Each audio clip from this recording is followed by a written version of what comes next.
இது தமிழின் விசேட செய்திகள்.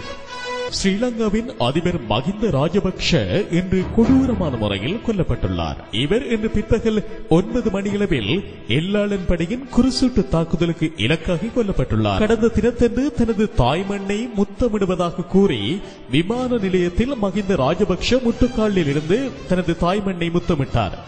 அப்பொழுது அவர் முட்டுக்காலில் இருக்கின்ற பொழுது முட்டுக்காலில் ஏற்பட்ட உபாதை காரணமாக மகிந்த ராஜபக்ஷ பாதிக்கப்பட்டுள்ளார். எனினும் விமான நிலையத்தில் கும்பிடுகின்ற பொழுது காலில் ஏற்பட்ட உபாதை நோவை மறைத்து மகிந்த ராஜபக்ஷ பாராளுமன்றத்தில் சிறப்புரையாற்றியிருந்தார். எனினும் காலில் ஏற்பட்ட உபாதையின் நோ அதிகரிக்க அவர் சிங்கள கிராமத்தில் உள்ள ஆயுர்வேத வைத்தியசாலை ஒன்றிற்கு சென்ற பொழுது அங்கு குறிசூட்டு தாக்குதலுக்கு இலக்காகினார். இப்பொழுது நீங்கள் காணொலியில் பார்க்கின்ற இந்த மகிந்த ராஜபக்ஷ வேட்டிகள் மற்றும் அவர் அணிந்திருந்த ஆடைகள் எதுவுமின்றி கழுத்தில் போட்ட சால்வையுடன் அவர் உயிரிழந்தார்.